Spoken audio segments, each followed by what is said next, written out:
ಈ ಟ್ರೈಲರ್ ಬಿಡುಗಡೆ ಸಮಾರಂಭಕ್ಕೆ ನೀವೆಲ್ಲ ಆಗಮಿಸಿ ನಮಗೆ ಹೆಚ್ಚಿನ ರೀತಿಯಲ್ಲಿ ಸಹಕಾರ ಕೊಟ್ಟಿದ್ದೀರಾ. ನಿಮಗೆಲ್ಲ ಮತ್ತೊಮ್ಮೆ ಅಭಿನಂದನೆಗಳು. ನಾನು ಈ ಚಿತ್ರ ಮಾಡಬೇಕು ಅಂದಾಗ ಈ ಕಥೆನ ನಮ್ಮ ರಾಮನಾರಾಯಣ ಅವ್ರಿಗೆ ಹೇಳಿದೆ, ರಾಮನಾರಾಯಣ ಈ ತರ ಮಾಡೋಣ ಅಂತ. ಅವರು ಸ್ವಲ್ಪ ಇದು ಒಂದು ಸ್ವಲ್ಪ ಓಲ್ಡ್ ತರ ಆಗ್ಬಿಡ್ತದೆ, ಇತ್ತೀಚಿಂದ ಯಾವ್ದಾದ್ರು ಲೇಟೆಸ್ಟ್ ಇಲ್ಲ, ಇದು ಚೆನ್ನಾಗಿದೆ, ಇದು ಬಂದ್ಬಿಟ್ಟು ಇತ್ತೀಗೆ ಮೊಬೈಲ್ ಇಲ್ಲದೆ ಯಾರು ಇರೋದಿಲ್ಲ. ಇವಾಗ ಗಂಡ ಹೆಂಡತಿನ ಬಿಟ್ಟಿರ್ತಾಳೆ, ಹೆಂಡತಿ ಗಂಡನ್ ಬಿಟ್ಟಿರ್ತಾನೆ. ಮೊಬೈಲ್ ಬಿಟ್ಟು ಯಾರು ಇರೋದಿಲ್ಲ ಒಂದೇ ಒಂದು ಗಂಟೆ. ನೀವು 1 ಗಂಟೆ ಎಲ್ಲಾರು ಈಗ ಮೊಬೈಲ್ ಆಫ್ ಮಾಡಿ, ಆಗಲ್ಲ, ಯಾರು ಮಾಡಲ್ಲ. ಪರಿಸ್ಥಿತಿ ಇವತ್ತು ಹಂಗಿದೆ. ನಾವು ಮೊಬೈಲ್ಗೆ ಅಷ್ಟು ಅಡಿಕ್ಟ್ ಆಗ್ಬಿಟ್ಟಿದ್ದೀವಿ. ಅದಕ್ಕೆ ಒಂದು ಸಾಂಗ್ ಕೂಡ ನನ್ನ ಸಾಂಗ್ ನೀವು ನೋಡಿದ್ರಿ, ಮೊಬೈಲ್ ಇಲ್ಲ ಅಂದ್ರೆ ನಾವು ಮೆಂಟ್ಲಾಗ್ಬಿಡ್ತೀವಿ ಅಂತ ಒಂದು ಲೈನ್ ನಾನು ಬರ್ದಿದ್ದೀನಿ. ಆ ಸಾಂಗನ್ನು ಕೂಡ ಇವಾಗ ನೀವು ನೋಡಿದ್ವಿ, ನಿಮ್ ಮುಂದೆ ಪ್ಲೇ ಮಾಡಿದ್ವಿ.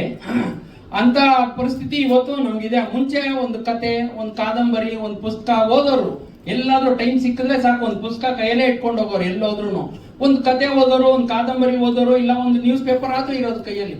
ಇವಾಗ ಪ್ರತಿಯೊಬ್ಬರ ಕೈಯಲ್ಲೂ ಮೊಬೈಲೇ. ನೀವು ಒಂದು ಡಾಕ್ಟರ್ ಶಾಪ್ ಹೋಗಿ ಲೈನಲ್ಲಿ ನಿಂತ್ಕೊಳ್ಳಿ, ಅಲ್ಲಿ ಕುತ್ಕೊಂಡಿರಿ ಲೈನಲ್ಲಿ, ಅವರು ಪಕ್ಕದವ್ರನ್ನ ನಿಮ್ ಕಷ್ಟ ಏನೋ ನಮ್ ಸುಖ ಯಾರು ಕೇಳೋದಿಲ್ಲ. ಎಲ್ಲ ಬಂದು ಕುತ್ಕೋತಾರೆ, ಅವ್ರವ್ರ ಮೊಬೈಲ್ ಆನ್ ಮಾಡ್ಕೊಂಡು ಕುತ್ಕೋತಾರೆ. ಮೊಬೈಲೇ ಇವತ್ತು ಸರ್ವಸ್ವ ಆಗ್ಬಿಟ್ಟಿದೆ. ಅದಕ್ಕೋಸ್ಕರ ಈಗ ಈ ಮೊಬೈಲ್ ಇಂದ ಮಕ್ಕಳಿಗೆಲ್ಲ ತುಂಬಾ ತೊಂದರೆ ಆಗ್ತಾ ಇದೆ. ಇನ್ ಫ್ಯೂಚರ್ ಬಹಳ ಕಷ್ಟ ಆಗ್ತದೆ. ಮೊಬೈಲ್ ಇಂದ ಒಂದಲ್ಲ ಎರಡಲ್ಲ ನಾನಾ ರೀತಿ ಕಾಯಿಲೆಗಳು ಬರ್ತವೆ. ಅದೇ ಆ ಒಂದು ಸಾಂಗ್ ಇವಾಗ ಕೇಳಿದ್ರಿ, ಮೊಬೈಲ್ ಇಂದ ಕಣ್ಣು, ಕಿವಿ, ಕಿಡ್ನಿ ಎಲ್ಲ ಫೇಲ್ಯೂರು ಅಂತ ಅಂದ್ಬಿಟ್ಟು ನಾನು ಒಂದು ಸಾಂಗ್ನು ಒಂದು ಬರ್ದಿದ್ದೀನಿ. ಇನ್ನು ಫ್ಯೂಚರ್ ಅಲ್ಲಿ ಅದರಿಂದ ಬಹಳ ತೊಂದರೆ ಆಗ್ಬೋದು ಅಂತ ಒಂದು ನನ್ನ ಅನಿಸಿಕೆ. ಮತ್ತು ಒಂದು ಕೆಲವು ರಾಜ್ಯಗಳಲ್ಲಿ ನೋಡಿದೆ, ಟಿವಿಯಲ್ಲಿ ಬರುವಂತ ಒಂದು ಇದನ್ನ ನೋಡ್ಬಿಟ್ಟು ಅವರು ಈ ಮೊಬೈಲ್ಗಳನ್ನ, ಮೊನ್ನೆನೂ ಉತ್ತರ ಪ್ರದೇಶದಲ್ಲಿ ಮೊಬೈಲ್ಗಳೆಲ್ಲ ಹುಡುಗರೆಲ್ಲ ಸೇರ್ಕೊಂಡು ಒಂದು ಊರಲ್ಲಿ ಅವರು ಎಲ್ಲರ ಮೊಬೈಲ್ ಸ್ಮಾರ್ಟ್ ಫೋನ್ಗಳನ್ನೆಲ್ಲ ಹೊಡೆದಾಕಿದ್ದಾರೆ. ಎಲ್ಲ ಸ್ಮಾರ್ಟ್ ಫೋನ್ ಹೊಡೆದಾಕ್ಬಿಟ್ಟು ಅವರು ಎಲ್ಲ ಬಂದ್ಬಿಟ್ಟು ಕೀಪ್ಯಾಡ್ ಫೋನ್ ಯೂಸ್ ಮಾಡಬೇಕು ಅಂತ ತೀರ್ಮಾನ ಮಾಡಿದ್ದಾರೆ. ಅದೊಂದು ಒಳ್ಳೆ ತೀರ್ಮಾನ. ಮತ್ತೆ ಇನ್ನ ಒಂದು ಕೆಲವೊಂದು ಹಳ್ಳಿಗಳಲ್ಲಿ ಒಂದು ಟೈಮಿಂಗ್ಸ್, ಮಕ್ಕಳು ಎಕ್ಸಾಮ್ ಟೈಮಲ್ಲಿ ಮೊಬೈಲ್ಗಳು ಯೂಸ್ ಮಾಡಬಾರ್ದು, ಒಂದು ಸಂಜೆ 4 ಗಂಟೆಯಿಂದ ರಾತ್ರಿ 10 ಗಂಟೆವರೆಗೂ ಯೂಸ್ ಮಾಡಬಾರ್ದು ಯಾರು ಅಂತ ಹೇಳ್ಬಿಟ್ಟು ಅದೊಂದು ಕಂಡೀಷನ್ ಮಾಡಿದ್ದಾರೆ ಕೆಲವೊಂದು ಊರುಗಳಲ್ಲಿ. ಇದು ಒಳ್ಳೆ ಬೆಳವಣಿಗೆ ಅಂತ ನಾನು ಅನ್ಕೋತೀನಿ. ಬಟ್ ಮೊಬೈಲ್ ಅನ್ನ ತಪ್ಪಿಸೋದು ಬಹಳ ಕಷ್ಟ ಐತೆ. ಒಂದೊತ್ತು ಊಟ ಇಲ್ಲದೆ ಇದ್ರು ಇರ್ತೀವಿ, ಮೊಬೈಲ್ ಇಲ್ಲ ಅಂದ್ರೆ ಇರೋದಿಲ್ಲ ಅಂತ ಹೇಳ್ಬಿಟ್ಟು ನಾನು ಒಂದು ಸಾಂಗಲ್ಲೂ ಬರ್ದಿದ್ದೀನಿ. ಇದಿಷ್ಟು ಈ ಸಿನಿಮಾದ ಕತೆ. ಈ ಸಿನಿಮಾ ಕತೆ ಮೊಬೈಲ್ ಇಂದ ಮಕ್ಕಳಿಗೇನು ಉಪಯೋಗ, ದೊಡ್ಡವ್ರಿಗೇನು ಉಪಯೋಗ. ಪಬ್ಲಿಸಿಟಿ ಸಿಕ್ತು ಅಂತ ಪ್ರೊಡ್ಯೂಸರ್ ಮನೆಗೆ ಹೋಗ್ತೀನಿ. ಸರ್ವಾಂತರ್ಯಾಮಿ ಅಂತ ಒಂದು ಸಿನಿಮಾ ಮಾಡ್ತಾ ಇದೀವಿ. ಅದ್ರಲ್ಲಿ ಒಂದು ಪಾತ್ರ ನಿಮ್ದು, ಮೇನ್ ಪಾತ್ರ ನೀವೇ ಮಾಡ್ಬೇಕು ಅಂತಾರೆ. ನನಗೆ ಆಶ್ಚರ್ಯ ಆಗುತ್ತೆ, ಏನ್ ಸರ್ ಇದು, ನಾನು ಮೇನ್ ಪಾತ್ರನ ಹೌದು ಮಾಡಿ ಅಂತಾರೆ. ಸರಿ, ನಿಜವಾಗ್ಲೂ ಖುಷಿ ಆಗುತ್ತೆ. ಸರ್ವಾಂತರ್ಯಾಮಿ ಟೈಟ್ಲು ಬೇರೆ ಅದೊಂಥರ ಪವರ್ಫುಲ್ ಟೈಟ್ಲು. ಯಾಕೆಂದ್ರೆ ನಾನು ದರ್ಶನ್ ಸರ್ ಫ್ಯಾನ್. ಸಾರಥಿ ಸಿನಿಮಾಗೆ, ಇಡೀ ಸಾರಥಿ ಸಿನಿಮಾಗೆ ನಾನೇ ಆಟೋ ಸಪ್ಲೈ ಮಾಡಿದ್ದೆ. ಆ ಸಿನಿಮಾದಿಂದ ಪ್ರಮೋಷನ್ ಸ್ಟಾರ್ಟ್ ಮಾಡಿದ್ದೆ. ಸೊ ಈ ಸಿನಿಮಾ ಸೆಟ್ಟೆ ಆದಾಗ ರಂಗಸ್ವಾಮಿ ಸರ್ ಇಲ್ಲ ನೀವು ಮಾಡ್ಬೋದು, ಮಾಡಿ ನನ್ನ ಕ್ಯಾರೆಕ್ಟರ್ ನಾನು ಬರೆದಿರೋ ಕತೆಗೆ ನೀವು ಸೂಟ್ ಆಗ್ತೀರಾ ಅಂತಾರೆ. ಸರಿ, ಸಿನಿಮಾ ಸ್ಟಾರ್ಟ್ ಆಗುತ್ತೆ. 35 ದಿನ ಸಿನಿಮಾ ಹೆಂಗ್ ನಡೀತು ಅಂತ ಗೊತ್ತಿಲ್ಲ. 2 ಗಂಟೆಗೆ ಎಲ್ರಿಗೂ ಕರೆಕ್ಟ್ ಪೇಮೆಂಟ್ ಕೊಡ್ತಾರೆ. ತುಂಬಾ ಖುಷಿ ಆಗುತ್ತೆ. ಎಲ್ರಿಗೂ ಚೆನ್ನಾಗಿ ನೋಡ್ಕೊಂತಾರೆ. ಅದು ಅಲ್ಲದೆ ಇವಾಗ ಈ ಸಿನಿಮಾ ಮಲಯಾಳಂಗೆ ಭಾಷೆಗೆ ರಿಮೇಕ್ ಆಗ್ತಿದೆ ಅನ್ನೋದು ಇನ್ನೊಂದು ದೊಡ್ಡ ಖುಷಿ. ದಿಕ್ಕೇ ಇಲ್ಲದೆ ಎಲ್ಲಿಂದ ಬಂದವನು ಸಣ್ಣ ಪುಟ್ಟ ಪಾತ್ರ ಮಾಡ್ಕೊಂಡು ಇವತ್ತು ಈ ಸ್ಟೇಜ್ ಅಲ್ಲಿ ನಿಂತಿರೋದಕ್ಕೆ ಕಾರಣ ಒಂದಷ್ಟು ನಿರ್ದೇಶಕರಿದ್ದಾರೆ. ಒಳ್ಳೆ ಪಾತ್ರಗಳನ್ನು ತುಂಬಾ ಸಿನಿಮಾಗಳಲ್ಲಿ, ದೃಶ್ಯ, ಕೃಷ್ಣಲೀಲೆ, ತಾಯಿಗೀತೆ ಕಮ್ಮಗ, ಟೈಸನ್, ತುಂಬಾ ಸಿನಿಮಾಗಳಲ್ಲಿ ಒಳ್ಳೊಳ್ಳೆ ಕ್ಯಾರೆಕ್ಟರ್ ಮಾಡಿದ್ದೀನಿ. ಇದು ಒಂದು ಒಳ್ಳೆ ಕ್ಯಾರೆಕ್ಟರ್. ಇದಕ್ಕೆಲ್ಲ ನೀವು ಸಪೋರ್ಟ್ ಮಾಡಿದ್ರೆ 100% ಹಿಟ್ ಆಗುತ್ತೆ. ಸಿನಿಮಾ ಒಳಗಡೆ ಒಂದು ಒಳ್ಳೆ ಕಂಟೆಂಟ್ ಇದೆ. ಒಂದು ಫ್ಯಾಮಿಲಿ ಏನಾರು ಒಂದು ಸಮಸ್ಯೆಗೆ ಸಿಗಾಕೊಂಡಾಗ, ಮಧ್ಯಮ ಫ್ಯಾಮಿಲಿ, ಕುಟುಂಬದ ಸದಸ್ಯರು ಏನಷ್ಟೆಲ್ಲ ಕಷ್ಟಪಡ್ತಾರೆ ಅನ್ನೋದು ಒಂದು ಸ್ಟೋರಿ. ಸಾಂಗು ನಿಮ್ಗೆಲ್ಲ ಇಷ್ಟ ಆಗಿದೆ. 17ನೇ ತಾರೀಕು ಸಿನಿಮಾ ರಿಲೀಸ್ ಆಗ್ತಿದೆ. ನೀವೇ ಸರ್ವಂತರಾಮಿ, ಕೂತಿರೋರೆಲ್ಲರೂ ನೀವೇ ಸರ್ವಂತರಾಮಿ, ನೀವೆಲ್ಲರ ಕಡೆ ತಲುಪಿಸ್ತೀರಾ ಆ ಭರವಸೆ ನಮ್ಮ ತಂಡಕ್ಕಿದೆ. ತುಂಬಾ ಸಿನಿಮಾ ಸೀರಿಯಲ್ಸ್ ಮಾಡಿದೆ.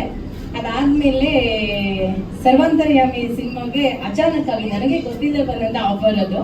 ಯಾಕೆಂದ್ರೆ ಅದ್ರಲ್ಲಿ ಯಾರು ನನಗೆ ಕಾಂಟ್ಯಾಕ್ಟ್ ಇರಲಿಲ್ಲ.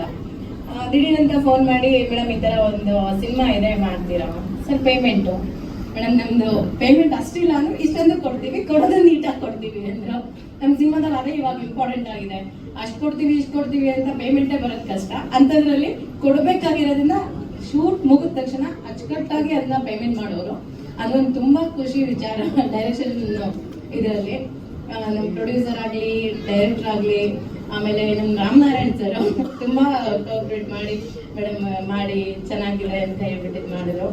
ಅದೆಲ್ಲದಕ್ಕಿಂತ ನಮ್ಮ ನಾಗರಾಜ್ ಸರ್ ಕೋ ಆರ್ಟಿಸ್ಟ್ ಆಗಿ ತುಂಬಾ ಸಪೋರ್ಟಿವ್ ಆಗಿದ್ರು. ಹಾಗೆ ನನ್ನಿಬ್ಬರ ಮಕ್ಕಳು ತುಂಬಾ ಚೆನ್ನಾಗಿತ್ತು. ಒಂದು ಫ್ಯಾಮಿಲಿ ಓರಿಯೆಂಟೆಡ್ ಸಿನಿಮಾ ಅಂತಂದ್ರೆ ತಪ್ಪಾಗಲ್ಲ.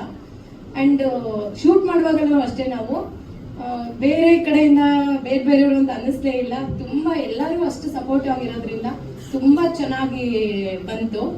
ಸೊ ಎಲ್ಲರಿಗೂ ಥ್ಯಾಂಕ್ಸ್ ಹೇಳ್ತೀನಿ.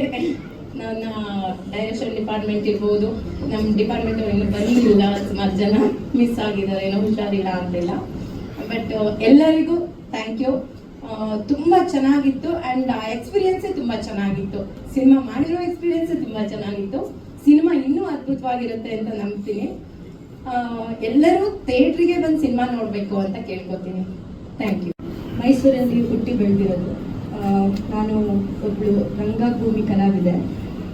ನನ್ನ ಗುರುಗಳಾದ ಮಂಡ್ಯ ರಮೇಶ್ ಸರ್ ಮತ್ತು ಮೇಘ ಸಮೀರ್ ಸರ್ ಅವ್ರಗಳ ವಿದ್ಯೆಯಿಂದನೇ ಇವತ್ತು ನಾನು ಇಲ್ಲಿ ಮುಂದೆ ನಿಂತು ಮಾತಾಡ್ತಾ ಇರೋದು. ಎಕ್ಸ್ಪೀರಿಯನ್ಸ್ ಬಂದು ಏನು ಹೇಳೋದು, ತುಂಬ ಚೆನ್ನಾಗಿತ್ತು. ಲೈಕ್ ರಿಯಲ್ ಪೇರೆಂಟ್ಸ್ ಜೊತೆನೇ ನಾನೇನೋ ಮೂವಿ ಮಾಡ್ತಾ ಇದ್ದೀನಿ ಆ ಥರ ಒಂದು ಫೀಲಿಂಗಲ್ಲಿ ಹೊಟ್ಟೋಗ್ಬಿಟ್ಟಿದೆ ನಾನಂತೂ. ಕ್ಯಾರೆಕ್ಟರಿಂದ ಸ್ವಲ್ಪ ಬರೋಕ್ಕೆ ಸ್ಟಾರ್ಟಿಂಗ್ ಕ್ಯಾರೆಕ್ಟರ್ ಒಳಗಡೆ ಹೋಗೋಕ್ಕೆ ಕಷ್ಟ ಆಗ್ತಿತ್ತು, ಆಮೇಲೆ ಹೋದ್ಮೇಲೆ ಬರೋಕ್ಕೆ ಕಷ್ಟ ಆಗೋದು ಸ್ಟಾರ್ಟ್ ಆಗೋಯ್ತು ನನಗೆ. ಆನ್ ಸೆಟ್ ಆಫ್ ಸೆಟ್ ಅಮ್ಮ ಅಮ್ಮ ಅಂತಲೇ ಕರೀತಿದ್ದೆ ಇವ್ರನ್ನೂ. So it was very fun. Team ಕೂಡ ತುಂಬ ಕೇರ್ ಆಗಿ ನೋಡಿಕೊಂಡ್ರು, ತುಂಬ ಲವ್ ಕೊಟ್ಟರು, ತುಂಬ ಪ್ರೀತಿಯಿಂದ ನೋಡ್ಕೊತಿದ್ರು. ನಾವೆಲ್ಲ ತುಂಬ ಹಾರ್ಡ್ ವರ್ಕ್ ಮಾಡಿ ಪ್ರೀತಿಯಿಂದ ಈ ಮೂವಿ ಮಾಡಿದ್ದೀವಿ. ತುಂಬ ಚೆನ್ನಾಗಿ ರಿಯಲ್ ಲೈಫ್ ಕನೆಕ್ಟ್ ಆಗುತ್ತೆ. ಎಲ್ಲರೂ ಥಿಯೇಟ್ರಿಗೆ ಬಂದು ನೋಡಿ, ತುಂಬ ಖುಷಿ ಆಗುತ್ತೆ ನಮಗೂ, ಮತ್ತು ನೀವು ಕೂಡ ತುಂಬ ಎಂಜಾಯ್ ಮಾಡ್ತೀರಾ. And also thank you so much to my parents. ನನ್ನ ತಂದೆ ತಾಯಿಗೆ ತುಂಬ ಥ್ಯಾಂಕ್ ಯು. ಅವ್ರ ಸಪೋರ್ಟ್ ಇಲ್ಲ ಅಂದರೆ ನಾನು ಮೇ ಬಿ ಎಲ್ಲೂ ಇರೋಕ್ಕಾಗ್ತಿರ್ಲಿಲ್ವೇನೋ. ಅವ್ರ ಸಪೋರ್ಟ್ ಇರೋದ್ರಿಂದನೇ ನಾನು ವಿದ್ಯೆ ಕಲಿತು ಇವತ್ತು ಇಲ್ಲಿ ಬಂದು ಪರ್ಫಾರ್ಮ್ ಮಾಡಿ ನಟನೆ ಮಾಡಿ ಮೂವಿಲಿ ಇವತ್ತು ನಿಮ್ಮ ಮುಂದೆ ನಿಂತ್ಕೊಂಡು ಮಾತಾಡ್ತಾ ಇದ್ದೀನಿ. Thank you so much. ಬೇಗ ಎಲ್ಲರೂ ಥಿಯೇಟ್ರಲ್ಲಿ ಸಿಗೋಣ. ಹೌದು, ಓಕೆ. ಜೆನ್ಸಿ ಜನ್ರೇಷನ್ ಅಂತ ಎಲ್ಲರೂ ಕೇಳ್ಪಟ್ಟಿರ್ತೀರ. ಈಗ ಜನ್ರೇಷನ್ ಅವ್ರದ್ದೇ ಸ್ವಲ್ಪ ಮೇಯ್ನಲ್ಲಿ ನಡೀತಾ ಇರೋದು. ಸೊ ಸ್ಟೂಡೆಂಟ್ಸ್ಗೆ, ಎಸ್ಪೆಷಲಿ ಸ್ಟೂಡೆಂಟ್ಸ್ಗೆ ಇದು ರಿಯಲ್ ಲೈಫಲ್ಲಿ ಆಗ್ತಿರುತ್ತೆ. ನಮ್ಗೆ ಯಾರಿಗೂ ಅದು ಆಚೆ ಕಾಣಲ್ಲ, ಬಟ್ ಒಳಗೆ ಗೊತ್ತು ಯಾರ್ಯಾರ ಲೈಫಲ್ಲಿ ಏನೇನು ಆಗ್ತಾ ಇದೆ ಅಂತ. ಸೊ ಈ ಮೂವಿ ನೋಡಿದಾಗ ತುಂಬ ಸ್ಟೋರೀಸ್ ಇದೆ. ಆ ತುಂಬ ಸ್ಟೋರೀಸಲ್ಲಿ ನಮಗೆ ರಿಯಲ್ ಲೈಫಿಗೆ ಈ ಥರನೂ ಕನೆಕ್ಟ್ ಆಯಿತು, ನನಗೂ ಈ ಥರ ಆಗಿತ್ತು, ನನ್ನ ಫ್ರೆಂಡ್ಗೂ ಈ ಥರ ಆಗಿತ್ತು. ಒಬ್ಬೊಬ್ರು ಅದನ್ನ ಫೇಸ್ ಮಾಡೋಕ್ಕಾಗಲ್ಲ, ಒಬ್ಬೊಬ್ರಿಗೆ ಫೇಸ್ ಮಾಡೋಕ್ಕಾಗುತ್ತೆ.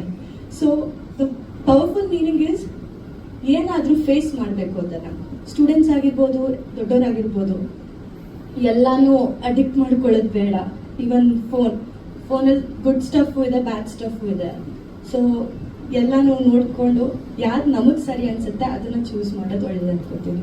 Even for students, especially students. Anything else sir? ನನ್ನ ಹೆಸರು ಮೈರಾ. ಈ ಮೂವಿಗೆ ಬಂದು I am so happy for doing a main character. And Ramnarayan sir, Lakshman sir, Raju sir, ಎಲ್ರಿಗೂ ಥ್ಯಾಂಕ್ ಯು ನನಗೆ ಆಪರ್ಚುನಿಟಿ ಕೊಟ್ಟಿದ್ದಕ್ಕೆ. ಎಕ್ಸ್ಪೀರಿಯನ್ಸ್ ಬಂದ್ಬಿಟ್ಟು ಇಟ್ ವಾಸ್ ಸೋ ನೈಸ್. ಅಲ್ಲಿ ನಾವು ಮನೆ ಬಿಟ್ಟು ಬಂದಿದ್ದೀವಿ, ಶೂಟಿಂಗ್ ಮಾಡೋಕ್ಕೆ ಅಂತ ಬಂದಿದ್ದೀವಿ ಅಂತ ಅನಿಸ್ಲಿಲ್ಲ. ನಾನು ಇವಾಗ ನಮ್ಮ ಅಮ್ಮ ನೋಡ್ತಾ ಇದ್ದರೆ ಮಮ್ಮಿ ಮಮ್ಮಿ ಅಂತಲೇ ಓಡೋಗ್ಬಿಡ್ತೀನಿ, ಎಲ್ಲಿ ನೋಡಿದ್ರು ಹಾಗೆ. I am happy for this opportunity. ನಾವೆಲ್ಲರೂ ಸೇರಿ ಒಂದು ಮೆಸೇಜ್ ನಿಮ್ಮೆಲ್ಲರಿಗೂ ಕೊಡೋಕ್ಕೆ ಅಂತ ಟ್ರೈ ಮಾಡ್ತಾ ಇದ್ದೀವಿ. ನೀವೆಲ್ಲರೂ ಸಪೋರ್ಟ್ ಬೇಕು. ಸೊ ಎಲ್ಲರೂ ಜುಲೈ 17 ಥಿಯೇಟ್ರಿಗೆ ಬಂದು ನೋಡಿ. Thank you.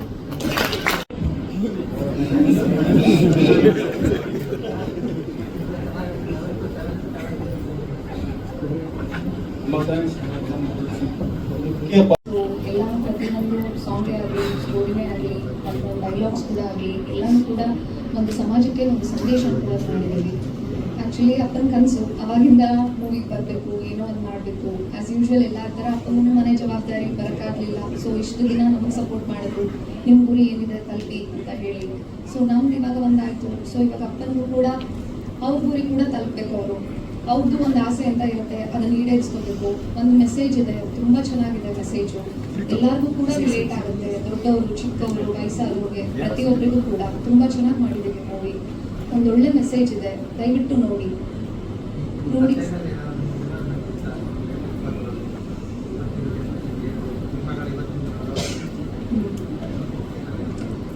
ಅದೇ ನಮ್ಮ ಏಜ್ ರಿಲೇಟೆಡ್ಡು, ನಮಗೂ ಚಿಕ್ಕವ್ರಿಗೆ ಒಂದು ಸ್ವಲ್ಪ ಮೈಂಡ್ಸೆಟ್ ಎಲ್ಲ ಹೆಂಗಿರುತ್ತೆ ಅದಕ್ಕೆಲ್ಲ ಕೇಳ್ತಿದ್ರು ಅಷ್ಟೇ. ಅದು ಬಿಟ್ಟರೆ ಜಾಸ್ತಿ ಇನ್ವಾಲ್ವ್ಮೆಂಟ್ ಎಲ್ಲ ಏನಾಗಿಲ್ಲ, ಯಾಕಂದರೆ ಅದು ಅಪ್ಪನ ಕನಸು, ಅಪ್ಪ ಹೆಂಗೆ ಬೇಕು ಗೊತ್ತಿರುತ್ತೆ, ನಮ್ಗೆ ಅಷ್ಟೊಂದು ಐಡಿಯಾ ಇಲ್ಲ. ಬಟ್ ಒಂದು ಮೆಸೇಜ್ ಅಂತ ತೊಗೊಂಡಾಗ ಹೌದು ಇದು ಇದಕ್ಕೆ ಅಂತ ಹೇಳಿ ಅರ್ಥ ಮಾಡ್ಕೊಳ್ಳೋದಷ್ಟಂತೂ ಗೊತ್ತಾಗುತ್ತೆ. ಸೊ ಆ ಥರ ಸಪೋರ್ಟ್ ಮಾಡ್ತೀವಿ ಅಷ್ಟೇ. ಇಂಟ್ರೆಸ್ಟ್ ಅಂತಲ್ಲ, ಸ್ವಲ್ಪ ಇಂಟ್ರೋವರ್ಟ್ ಇದ್ದೀನಿ, ಅದಕ್ಕೆ ಮಾಡಿಲ್ಲ.